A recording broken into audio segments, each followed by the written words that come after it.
Welcome to the Com Analytics channel. Boris Teisenghausen here with you. Today is July 29th. Here are the main news stories at this moment. Some people were worried in the comments yesterday that nothing has burned in Russia for a while, neither oil refineries nor Wildberries warehouses. Don't worry. Today in Ryazan, both a Wildberries warehouse and an oil refinery are on fire, and not just those. Let's watch the video.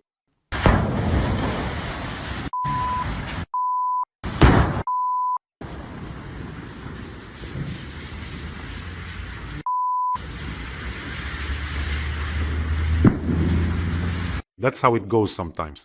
The war has returned to where it came from, and Russia is burning. Ukrainian drones paid a visit to Ryazan early this morning. This was reported by the governor of the Ryazan region, Pavel Malkov. The Wildberries sorting facility is burning in the Ryazansky Industrial Park, which is located near the village of Tayushevo. You know, the Wildberries website posted the following. Products stored at this warehouse are temporarily unavailable for sale. Well, I would remove the word temporarily altogether. They're off the market for good. And once again, a wave of videos has started circulating, showing Russians in tears, demanding, asking, begging, I'll quote, someone to do something about this. Just something. But Putin himself said, when the special military operation ends, what are we going to do then? By the way, Russians are making all sorts of demands. Compensation for lost goods, tax holidays, protection for warehouses. No one is demanding an end to the war. Let's make a note of that. And let me remind you that the head of Firepoint recently stated that all Wildberries warehouses will burn, and then they'll go after ozone. Or maybe these processes will happen simultaneously so that no one in Russia has any illusions. And that's not all. A fire also broke out today at the Ryazan Rosneft oil refinery, which had already suspended oil processing in mid-May due to a drone attack. And here's an interesting point. There is information that some unsavory people tried to repair this Ryazan refinery, but Ukrainian drones arrived and wiped out all their efforts. Don't do that anymore, unsavory people. There's no point in repairing the refinery. It's useless. But that's still not all. Ukraine struck one of Russia's largest oil refineries in Perm. As a result of the attack, the Lukoil Perm Nefteok oil refinery was hit. A direct hit on the AVT5 primary processing unit. Let's watch the video. Everything looks great there.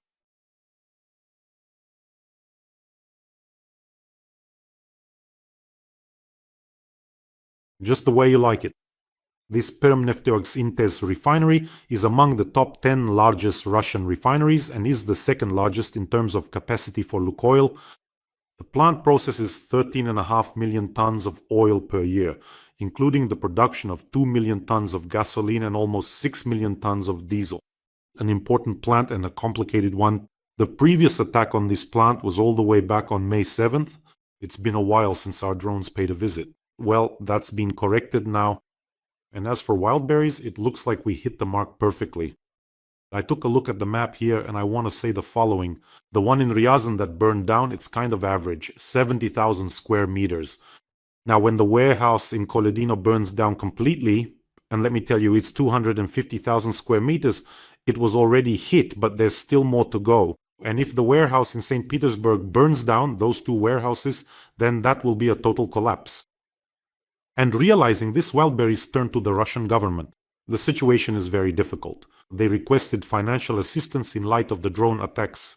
According to Reuters, citing its sources, it was the owner of Wildberries, Tatyana Kim. Let me remind you, the richest woman in Russia, whose fortune Forbes estimates at just over $8 billion, who asked the government for help. She asked, saying, give us some money.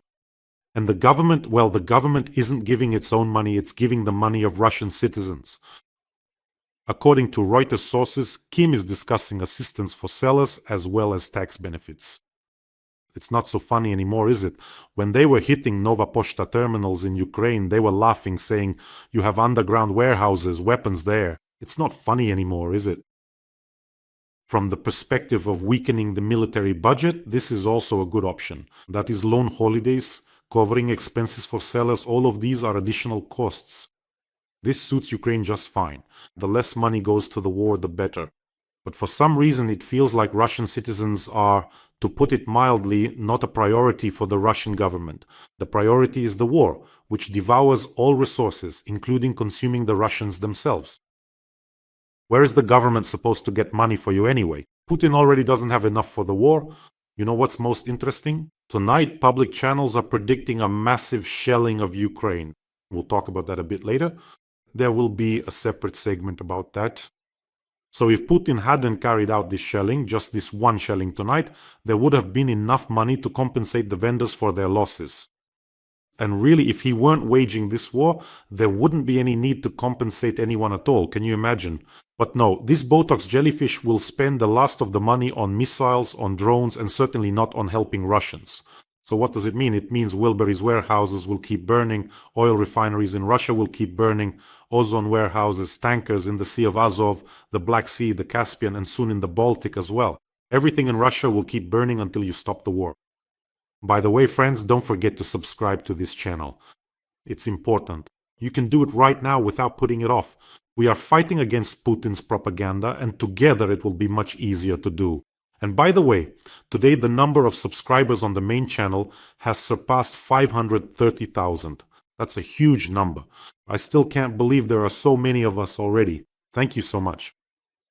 By the way, Wildberries is now looking for available warehouses not only in Russia. They don't seem to trust Russian air defense apparently. In other words, they're looking in Kazakhstan. By the way, for not believing in Russian air defense, for not trusting it, they could even slap a charge of discrediting the army on this citizen Kim, who is extremely wealthy. The group that owns Wildberries has started actively searching for warehouse spaces in Kazakhstan. The company is considering rental options starting from 100,000 square meters, or is even ready to buy up all available properties in the country. The main goal is to move part of their operations out from under the threat of new attacks by Ukrainian drones. Now that's a twist.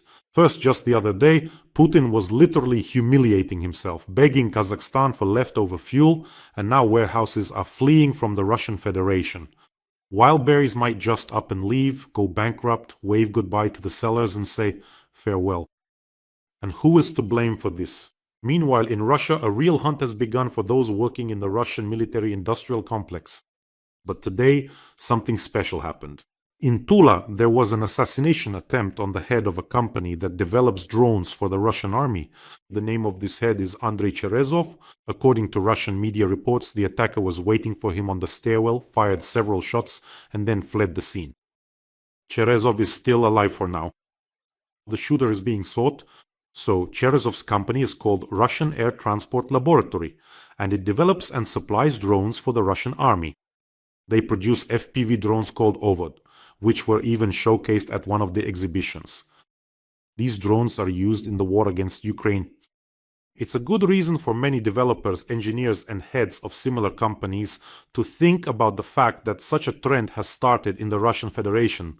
For some reason, I have a feeling that this is far from the last case. Everything is just beginning for all these designers, developers, and company owners who work for the Russian military-industrial complex. Perhaps this is another direction or a continuation of part of Ukraine's 40-day plan. We will find out soon. As for Ukraine's 40-day plan to force the Russian Federation to negotiate, I think it won't be limited to just 40 days. Ukraine is truly performing a heroic feat. In every episode, we have an important fundraiser for the defense forces of Ukraine. Today, we are continuing to raise funds for a pickup truck for the soldiers of the tank battalion of the 31st Separate Mechanized Brigade. Unfortunately, their vehicle was recently destroyed, and now they need our help. And I know that together we can do it. The soldiers have recorded a video message for you. Please take a look.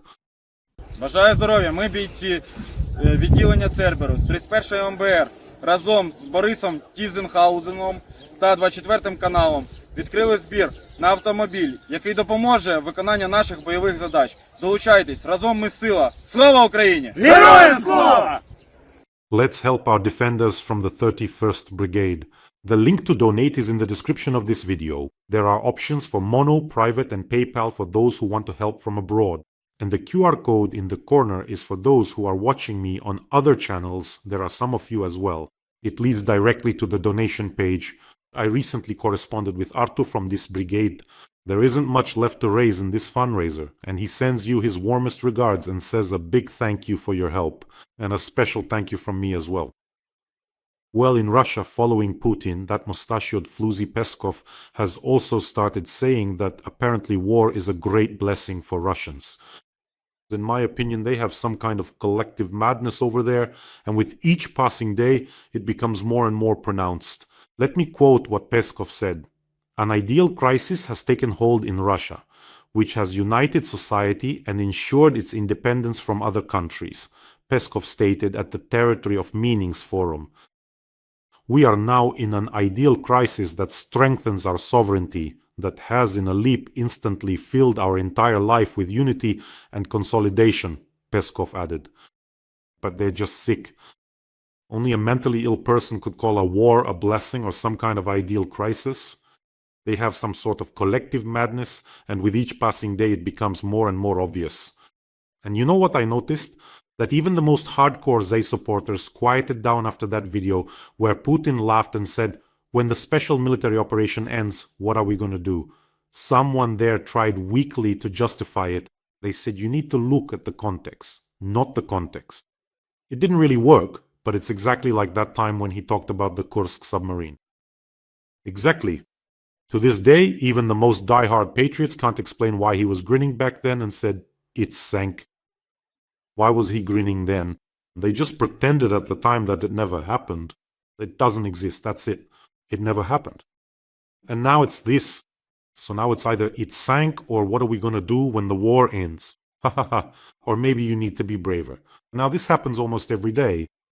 Putin laughs, talks about the war, and the followers of the Russian world are forced to come up with at least some kind of cover for it. But not everyone can manage it anymore. Yes, there are some who are completely obsessed, who will stick with him to the very end, but he's just a maniac, he's mentally ill. Well, let's talk a bit about the ballistic strike from Iran that was discussed in recent days, which never happened. So what was that all about? In other words, the New York Times revealed details about the situation with these Iranian missiles. According to American intelligence, Iran was planning to launch a ballistic missile strike on one of Ukraine's seaports. It was supposed to be a symbolic strike with a relatively small warhead, purely demonstrative, intended to cause limited damage but to show that they had taken revenge. But thanks to diplomatic efforts on the Ukrainian side, the situation has so far been resolved. I think you remember the reason. The strike in the Caspian Sea on a vessel that was carrying weapons. Ukraine announced strikes on a Russian military ship and vessels that were being used to transport military cargo. Meanwhile, Iran stated that as a result of an explosion on one of the commercial ships, a sailor was killed. And basically they said, "We will take revenge on you all." They summoned our diplomat and declared that they reserve the right to defend their interests. After that, Iran's foreign minister Abbas Araghchi publicly stated that what happened cannot go unanswered. And then, one of the commission heads, Ebrahim Azizi, added that Ukraine would supposedly soon realize that Iran does not leave such actions unpunished. Oh, who are you trying to scare now? Please spare me. Yesterday, there was a phone conversation between our foreign minister and the Iranian one, and the Ukrainian side assured that, well, we did not strike any commercial vessel. And after this conversation, the Iranian minister stated that Iran is not interested in further escalation, but demands some sort of compensation and for Ukraine to acknowledge the unacceptability of strikes on Iranian commercial vessels. But Iran doesn't want to acknowledge the unacceptability of supplying strike drone technology to Russia. If it weren't for Iran, it would be much harder for Putin to wage war without the Shaheds. In general, this war could have been completely different, much more difficult specifically for Putin without Iranian drones and Iranian technology. So much harm has been caused by the Shaheds in Ukraine, so many people have been killed, and they continue to bring death and suffering. But let's be honest, Ukraine definitely cannot afford a hypothetical second front with Iran right now. So our diplomats have done a great job, and Iran has been clearly shown that the jokes are over, and that if necessary, we have the means to reach the Caspian and beyond. Now, regarding the shelling from the Ghoul wastelands onto our territory, several themed public pages, including the Vanyok public page, have reported that tonight there is an increased threat of a massive shelling. The Russians have been preparing for this shelling for several days, The heightened threat is noted for Kyiv and the Kyiv region. Well, this information is based on what the Russians scouted the day before. In the Bryansk, Kursk, and Rostov regions, they have prepared ballistic missiles, meaning there could be up to 40 rockets there. Additionally, a salvo of Caliber missiles is possible with up to 16 more rockets. The strategic aviation is also preparing for takeoff and has already been redeployed to the appropriate airfields. There, they have equipped Keche-111 missiles. Judging by the last 3 attacks, I looked at how many they launched in total, and they still have the capability to launch about 30 more cruise missiles. So today, be especially vigilant, particularly in Kyiv and the surrounding region. But you know, I think this reminder is already unnecessary, because ever since that underground scum attacked us, we've been more vigilant than ever, day, evening, night, and morning. Today, Madyar wrote about raids on energy facilities in occupied Crimea. In the past 24 hours, 6 substations in Crimea have been shut down and a total of 164 energy targets have been hit in Crimea. All in all, Crimea is becoming a very, very heavy burden for Putin. Today I saw a video from my native, occupied Sevastopol, where local entrepreneurs have started recording a collective appeal, though it's unclear to whom, whether to the authorities there or to someone else. Save us, help us, we are asking, we are demanding, our restaurants, our shops can't operate. So just imagine that all of this could end in an instant, simply because the person you're afraid to address has decided that you all should die for his goals. I noticed that they're even afraid to say Putin's last name out loud, but Putin told you that this is a good thing, that war strengthens, delights, invigorates. Maybe not you, but definitely him, apparently. I think it's absolutely clear to everyone by now that things will only get worse for Russians. And that's with ballistic missiles not even flying at you yet, but soon they will. Very, very soon. Well, friends, take care of yourselves, take care of your loved ones. Subscribe to the channel, don't forget. Let's help our soldiers from the tank battalion of the 31st Brigade. The link to donate is in the description of this video. Have a peaceful day, everyone, and glory to Ukraine.